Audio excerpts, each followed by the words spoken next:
Hi, everyone. Welcome. Uh, I'm Sal Pitty, and Matt is on with us today.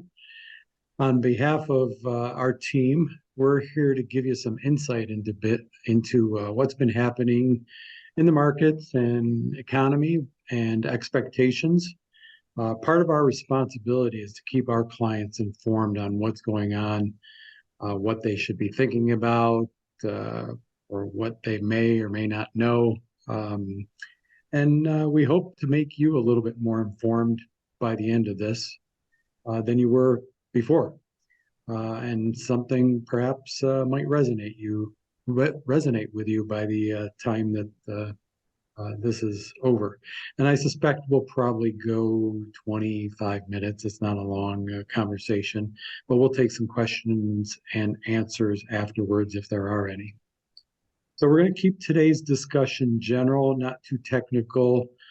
So regardless of your investment experience or savviness, everyone should be able to get some value from it. There's also a Q&A button at the bottom of the screen. So if you have questions as we go, feel free to jot them down. And at the end, we'll try to answer any that have popped up. So 2023, we're going to give you some of the facts, not the headline news, not biased at all, just kind of black and white. But we've been reaching out to clients to discuss what's been going on, and we thought this would be a quick and an efficient way to convey our message to those of you that may have an interest in learning about what's happening and how long this little turmoil that we're going through is going to last. Perfect. So, welcome everyone. Thanks for joining us. So I guess we should start with Sal, if you could tell us what's happened this year in the economy and the markets. Sure. Yeah, let me just start by saying that the economy is not terrible. It's actually pretty good. Quite frankly, we're doing too well, which is why Jerome Powell's been working on these interest rate increases. So the U.S. economy is very resilient. Corporations overall are very strong. The Federal Reserve wants to slow things down from the easy or free money policy that they've had over the last few years. At the beginning of this year, we anticipated that 2023 would be challenging. We expected that rates would continue to rise, and the 2022, because of the challenges that year had with most of the indexes being down double digits because of how quickly the Federal Reserve raised rates. It's going to have an impact on the consumer, and it's going to have an impact on the stock market, seeing as how the consumer is 70% of the U.S. economy. So obviously, the Federal Reserve wants you and I to stop spending money. And once that happens, a lot of other things kind of fall in place, and I'll talk about that momentarily. Right. Yeah. So obviously we go through different market cycles, and it's probably been a while since people have taken their economics 101 class. So maybe we can talk about more about market cycles and how that affects the economy. Sure. Yeah, the best analogy that I can think of is that imagine a group of individuals, and in this case, those individuals are corporations. And we're walking down the road, just taking a nice casual walk, and all of a sudden we see this big hill in front of us. And some of that population is going to get up that hill with no problems, but others aren't prepared for it. In this case, they aren't financially fit, and they're going to have problems getting over that hill. They'll make it over, but it's going to be a bit of a challenge. And some others will not make it at all. As a matter of fact, we will see some businesses file for bankruptcy. Some businesses won't even exist after 2024. You may have read that Rite Aid has filed for bankruptcy recently. There'll be more and more of those cases, I suspect, over the next year because interest rates have gone up substantially. And quite frankly, those companies that need to borrow money aren't going to be able to um, pay that money back at the interest rates that they borrowed them at and still make a profit. Um, so let me tell you what that hill really looks like for business. The combination of inflationary costs, labor, products, services, and now borrowing costs are going to have an impact on profit margins for businesses. It's just the math. It has to happen. We're not making anything up. When you borrow more at higher interest rates, you have less left in your pocket at the end of the day. And we've already started to see it in some travel, home improvement, autos, the strikes in the auto industry. Those employees want higher wages on top of the higher interest rates that the manufacturers have to pay. These industries are highly leveraged, meaning they have a lot of debt coming due and they'll have to refinance, and those companies are going to be impacted. A lot of the leveraged industries are companies or businesses that are in the utilities industry, real estate. Those are typically known as the more leveraged industries, I guess. The banks, they're holding an enormous amount of debt.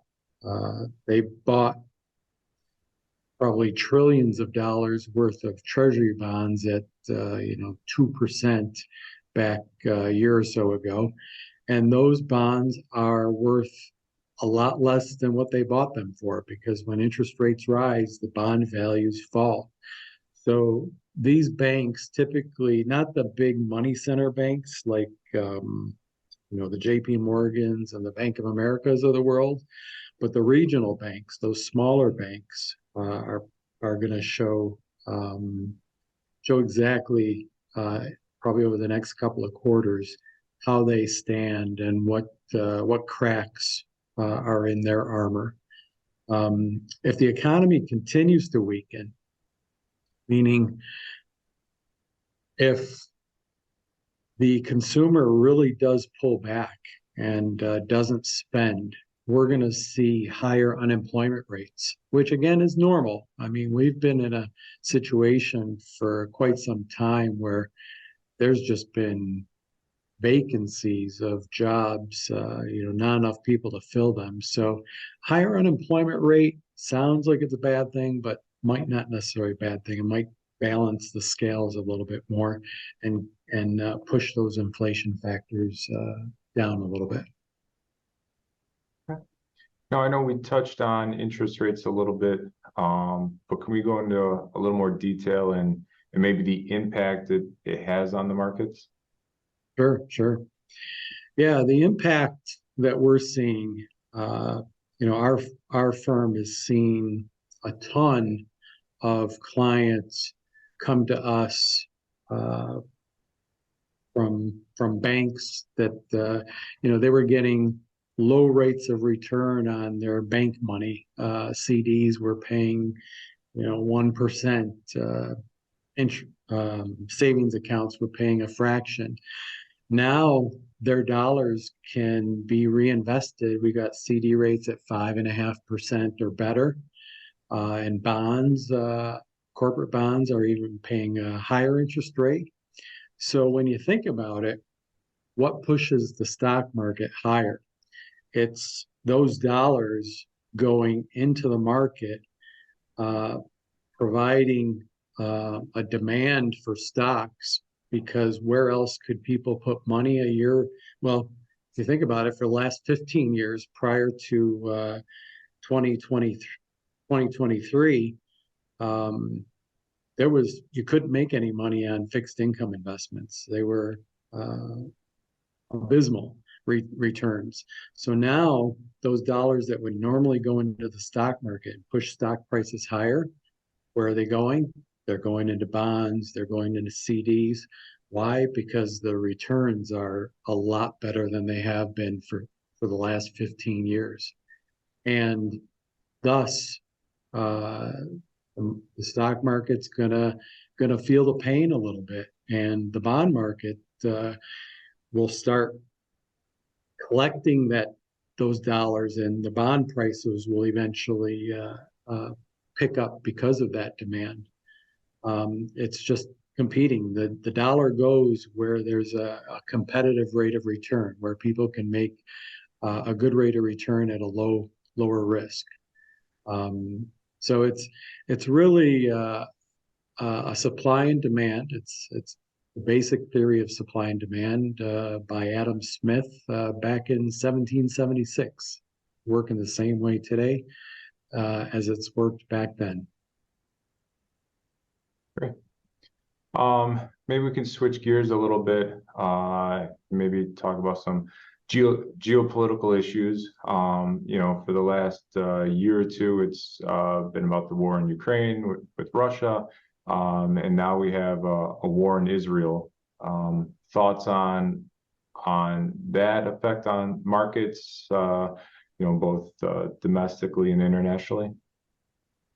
Oh, I've got a lot of thoughts on that. If I'm a former Air Force person, so if I didn't know better, I'd say the world is pulling our troops in many different directions to keep us weak at home, but who knows what exactly is happening out there. Besides the obvious fact that what's happening in Israel, Palestine, Hamas is a tragedy, and these turmoils have been happening for centuries. Obviously, our hearts go out to them, and hopefully it comes to a conclusion in the near future. But any kind of war with Israel or geopolitical issues is going to have implications. Speculation on oil prices. Oil prices have started going up. Anything related to defense has appreciated recently. So all the defense stocks, Raytheon, Lockheed Martin, things of that nature. Those companies have caught some attention of investors. But it also concerns us as to how this might escalate and whether more countries will get involved. So right now it's kind of a wait, watch, and see scenario right now. We're just watching closely, and if things look like they're going to escalate, we'll have to make adjustments for clients, and I suggest that you do the same. Now, it's not all doom and gloom out there. Any good news that we can share with everyone? Yeah, it's not all doom and gloom for sure. The markets have sold off 7-8% in the last month alone. The Dow is flat for the year. The NASDAQ remains positive because it's bounced off the 25% drop that it had last year, and has mainly recovered because of 7 companies, Apple, NVIDIA, Google, Facebook, Netflix, Amazon, and Microsoft. If it wasn't for those 7 companies, that index, the S&P 500, would probably be flat this year as well. Small and mid-cap indexes have done very little this year, and the same for the international markets, and we're likely to see that continue for several months. Having said that, now the good news, inflation's getting under control. A recession might be necessary, and we're likely already in it, that we don't even realize it. Basically, a recession is 2 quarters of negative GDP growth. So we're certainly seeing pricing pressure on consumer goods and services, which is good news for us as a consumer. We're hopefully at some point in the near future going to be able to spend less when shopping at the grocery store, or going out to dinner, or buying kids' school supplies, or shopping for the holidays and stuff like that.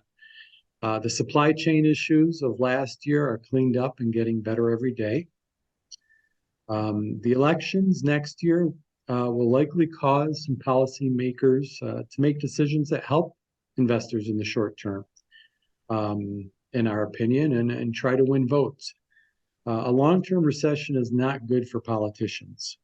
Short-term recessions can be healthy, but politicians don't get reelected when the economy is not doing well. Company balance sheets are very strong with little debt. They did a lot of refinancing while rates were low. They're making good profits. Jobs, the technology and artificial intelligence will help offset the shortage of employees. And if the economy does start to slow down, the need for those employees will soften as well. And lastly, those people that decided to stay home during the pandemic are finding themselves getting out into the workforce because they've got to help pay for the cost of living right now. That's been going up gradually over the last 12 to 24 months. So overall, this is a healthy thing. We go through these cycles periodically. I suspect 2024 will be the rest of 23 and into 2024 will be choppy and challenging. There'll be pockets that people could make money in the stock market, and there'll be pockets that don't do well at all. So I would encourage people to take note and get some help if they need it. And take a look at their portfolios and make sure that they're in the appropriate investments. Right. Now, we mentioned the election coming up, next year. Why else wouldn't the government want to see the markets do poorly leading up to the election? Yeah, I'll give you one guess. In one word, it's called taxes. The government makes more money when people earn more. So there's incentive, especially now, to keep the economy and markets strong. Regardless of your beliefs of who's doing what, whether they're doing any good for the country, the government does not want high interest rates indefinitely. Due to the cost of debt, due to the cost of potentially pushing this market into a recession or pushing the economy into a recession and not being able to collect taxes. They like spending money, so they need their taxes. Yeah, exactly. Now, we both know that when we meet with clients and kind of answering some of their questions, one of the biggest questions they have is, things seem so great right now, why are the markets going down, and vice versa when things seem so bad, why are the markets going up? Can you give a little more detail, like why that would be the case? Sure, absolutely. So the stock market is what's called a leading indicator. And what that means is that the stock market's looking forward 6 months. So it may react from time to time on things that are happening now, but a lot of times the markets are looking forward and saying, okay, yes, company A, you did really well this quarter, but we're going to punish you because, and push your stock down because we think in 6 months you're not going to do so well. We see what's coming, and that's going to impact you. So the prices may go down.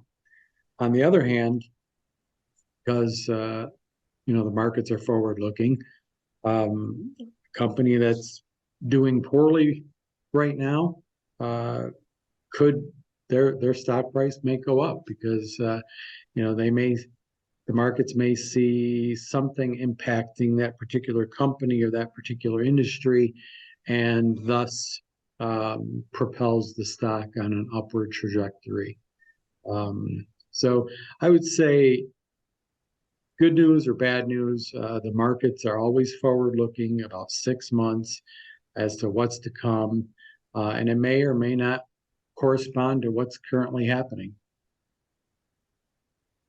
I've done a lot of talking, so let me ask you, Matt. Let me have you take a quick shot at talking about what we've been doing for clients. Why don't you tell everyone some of the things we've been doing recently and in the background, behind the scenes, and some kind of our plan of attack going forward. Sure.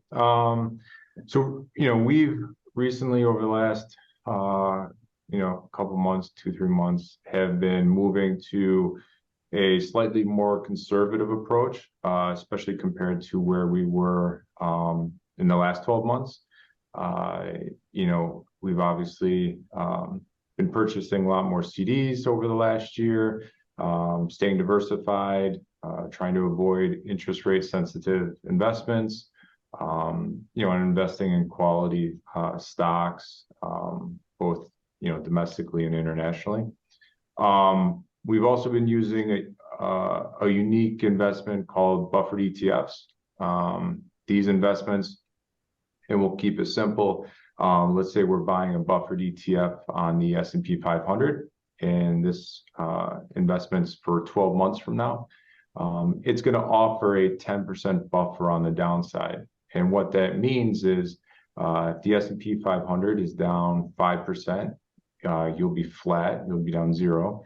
If the S&P is down 12, you'll be down 2. So it kind of buffers you on that first 10% on the downside. On the flip side, it caps you, and that cap can be anywhere between, we've seen 10, 15%. But let's say the cap is at 12% over the next 12 months. And if the S&P is up, let's say, 6, 7%, you'll be up about 6, 7% as well. If the S&P is up 18, you're going to be capped out at that 12%. So these investments, if we anticipate volatility, especially going into an election year, geopolitical issues, it allows you to still participate in the upside of the market, but limit that downside for you. So we've found a lot of success in the buffered ETF space for our clients.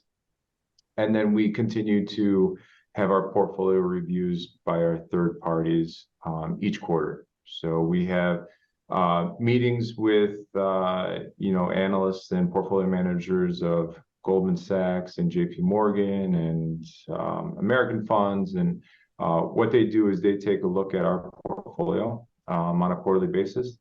They analyze it, kind of compare it to their benchmarks, and kind of justify what our thoughts are, or kind of give us some ideas what they're seeing. And it kind of just gives us peace of mind that, the decisions we're making for clients and kind of what our goals are for their portfolios is in line with what other firms are seeing. So a way to kind of tap into the multi-billion-dollar research of these other firms. Super. So just to clarify, that buffered exchange traded fund that you were referring to, basically it's a point to point, it's a 12-month investment. But October of next year, for example, if the market's down 12%, I'm only down 2. Market's down 8%, I won't lose a penny. Is that what you're saying? Correct. That's what I'm saying. Sounds awful. Right. And if the market's up, let's say the cap is 15, the market's up 10, I'm up 10. Correct. Market's up 16, I'm only up 15. Correct. Well, that sounds awful. Right. And they're unique investments. They're not available everywhere. Fortunately, we're in a place that we have those investments available to us. And they're ever evolving. So there's unique tools that are at our fingertips all the time. And it's one that we can take advantage of for sure. Thanks. Well, I think did we have anything else we wanted to cover? I think that was it. That's it. Yeah. Let's open it up for Q&A. We'll just pause for a moment. Anybody has any questions out there, please type them into your Q&A tab and see if we'll wait a second here and see if we get any. Otherwise, we've done a fabulous job of Right. explaining everything.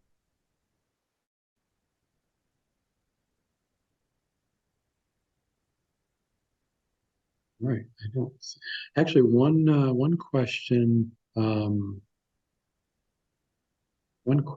that came in talked about the I bonds. So I bonds from if you don't understand or don't know what they are, last year there was a lot of publicity on I bonds because they're these treasury inflation protected bonds that are tied to inflation, basically. And they were paying 9%. You know, you saw them advertised on the newspapers, on social media, on the news, and it was great. We had people calling. We don't work with the I bonds. You have to buy them direct from the Treasury. So we directed people to the Treasury website if that's what they wanted to do. But they had to understand that these could fluctuate. So if inflation dropped, the interest rate on these dropped. And certainly, you know what's happened. Inflation has dropped. These things are paying 2% now. So unfortunately, those folks that did buy these I bonds are stuck with them, and they'll end up paying a small penalty to get out. But because interest rates now on treasuries and CDs are 5.5% or so, you can lock those in for a number of years. That's kind of an example of kind of chasing returns. You know, it's putting money into things that may look appealing at the time, but longer term, everybody knew inflation was going to come down. It was that was part of the reason all these interest rate hikes have happened over the last 12 months. So just you have to be aware of what's happening, and you know, we try to make clients aware of what's going on, and the risks of putting money in different places. So that was what was happening with the I bond situation. We had another question that says, what makes you different from other firms? I would say our sense of humor. Kidding.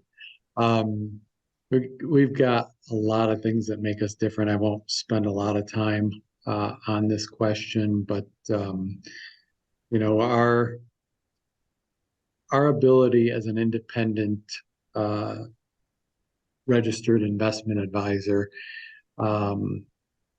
we are fiduciaries. We have to put all of our clients' best interests first before our own. And